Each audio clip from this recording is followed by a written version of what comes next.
A'udhu billahi minash shaitanir rajim. Bismillahir rahmanir rahim. Alhamdulillahi rabbil alamin wassalatu wassalamu ala rasulina Muhammadin wa ala alihi wa sahbihi ajma'in. Wa yaqulu Allahu azza wa jalla aidan bismillahir rahmanir rahim wa qala rabbukum ud'uni astajib lakum. Sadaqa Allah, qala Rasulullah, ad-du'a huwa al-ibadah. Sadaqa Rasulullah fima qala aw kama qala. Fillimisht e falenderojmë Allahun, salat e selamet për zemër të i dërgojmë Muhammedi sallallahu alaihi wasallam. Njatë këtij muaji të bekuar, të muajit të Ramazanit, ngel neve si besimtar, si musliman, përmes ekraneve të ndryshme, në krye me televizionin TV2 i Gostivarit, bashkarisht me muftininë e muftinisë së Gostivarit, gjatë muajit të Ramazanit dhe të kemi ligjërata të ndryshme nga hoxhallarët, nga shokët e mi, ku dhe të mbajnë ligjërata që dhe zbukurojnë muajin e Ramazanit me ligjërata të ndryshme, edhe ngel edhe neve sot gjatë kësaj ligjërate ne të mundohemi që të elaborojmë çështjen apo përndryshe temën e duas, ku ngel nga fillimi, ku e bëjmë definimin se çka do të thonë duaja. Dua do të thotë të kërkosh diçka nga ana Allahu xhallashanuhu për ta plotësuar neve si besimtar, si musliman, e sidomos gjatë muajit të Ramazanit. Ne e dim fort mirë se Allahu xhallashanuhu në ajetin të cilën ne e potencuam në fillim të ligjëratës sonë, ne si besimtar, si musliman, i drejtohemi madhrisë Allahu xhallashanuhu me dua të ndryshme, ku ai vetë na bëni me dije se lutuni, kërkoni prej meje që unë t'ju plotësoj dëshirat apo kërkesat e juaj. Ngel edhe neve si besimtar, si musliman, prej momenti që ne jemi në këtë botë dhe po ashtu ngel neve si krijesa Allahu xhallashanuhu që kemi nevojë për krijuesin ton, ai i cili na dëgjon dhe na shikon çdo situatën ton, ne i lutemi apo bëjmë dua, i drejtohemi madhrisë së tij për të na plotësuar kërkesat tona. Jemi të vetëdijshëm që duaja fillon apo përndryshe zanafillën e ka prej Ademit alayhis salatu wassalam, ku Allahu xhallashanuhu e sprovoi në xhennet dhe ai u lut Allahu xhallashanuhu për ta pranuar duan apo gabimin apo pendimin të tij në atë vend ku Allahu xhallashanuhu e mërtoi xhennet. Ngel neve si besimtar, si musliman, gjatë jetës sonë ne jemi të vetëdijshëm se duaja është ajo e cila e lidh njeriu me krijuesin e tij.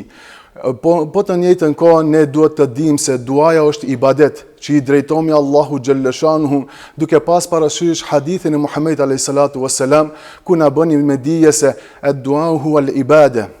Duaja është ibadet që ngel robi të adhuroj Allahun xhallashanuhu përmes duas. Ne si krijesat e Allahu xhallashanuhu e dim fort mirë se duaja ndahet në dy pjesë. E para është qëllimi apo kërkesat tona të përditshme që i kemi ndaj Allahu xhallashanuhu wa xhalla xhelalu. Dikush prej nesh lutet Allahu xhallashanuhu të ketë sukses në jetën e tij. Dikush lutet për një shërim të ndryshëm që ka smundje në trupin apo në jetën e tij. Ngel prej neve dikush lutet për brengat apo mungesat që i ka në jetën e përditshme të tij. Allahu xhallashanuhu është i gatshëm e sidomos në muajin e Ramazanit të pranoj lutjet tona. Po ashtu ne tham se pas qëllimit vijon edhe gabimi. Ne e dim fort mirë se çdo rob, çdo besimtar, çdo musliman gjatë kësaj jete që i kalojmë në këtë botë, kemi mangësi, kemi gjinahe, kemi mungesat të ibadeteve të ndryshme që i kryjmë, ku ne përmes duas i kërkojmë Allahu xhallashanuhu falje që të na plotëson apo përndryshe të na falen mëkatet e përditshme që i veprojmë gjatë jetës sonë. Nuk ka njeri që nuk vepron gjina. Nëse dikush thotë se s'kam vepruar gjina, atëherës ai nuk e thot të vërtetën. Ne jemi bijtë e Ademit, ku pejgamberi alayhis salatu wassalam na ka bërë me dije se kullu ibn Adam khata wa khairu hatta ayna at-tawwabun. Çdo biri i Ademit është gjinaqar, bën gjinahe, bën gabime. Më i hajrit është për atin ai i cili pendohet, ai i cili lutet Allahu xhallashanuhu për gabimet të cilat i ka vepruar në jetën e tij, ku Allahu xhallashanuhu është i gatshëm që të na pranojë lutjet tona gjatë jetës sonë. Shpesh herë parashtohet pyetja si Allahu xhallashanuhu përgjigjet lutjeve tona, ku ne i drejtohemi madhrisë së tij. Imam Gazaliu, një ndër dietarët islam, na bën me dije se Allahu xhallashanuhu i përgjigjet robit të tij në 3 mënyra. Është mënyra kur robi kërkon diçka, bën dua, li prej Allahu xhallashanuhu për diçka që ka nevojë. Allahu më njerë i përgjigjet lutjes së tij apo duas së tij.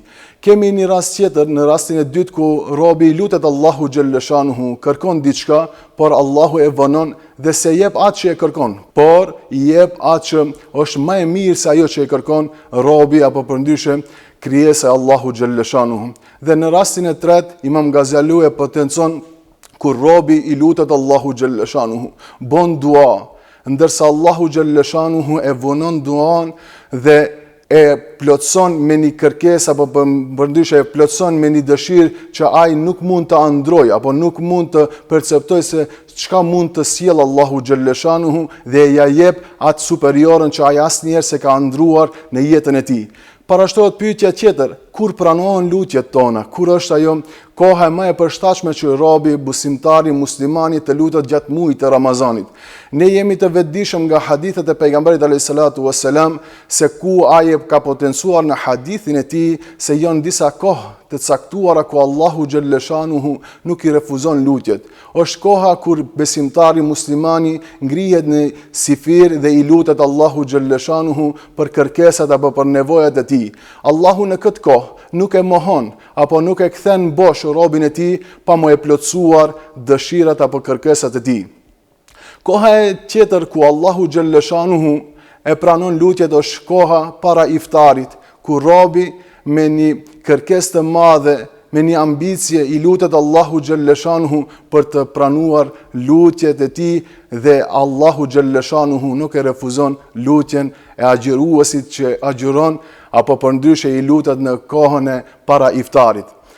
Shpeshherë parashtrohet pyetja pse Allahu xhallashanuhu gjatë muajit të Ramazanit na pranon lutjet dhe na shikon me një shikim të mëshirës së tij, nga shkaku se duhet të dim fort mirë se gjatë muajit të Ramazanit, muaji i Ramazanit është muaji i Allahu xhallashanuhu ku ai për çdo rob që adhuron, agjeron dhe kryen ibadete të ndryshme, Allahu është i gatshëm që ta pranojë lutjet e tij. Pranohet lutja ai i cili pendohet, nga shkaku se pendimi e sjell njeriu që të afrohet tek Allahu xhallashanuhu. Për gabimin të cilën e ka braktisur, është larguar, Allahu është i gatshëm që ta pranojë lutjen apo kërkesën e besimtarit që i drejtohet madhrisë së tij.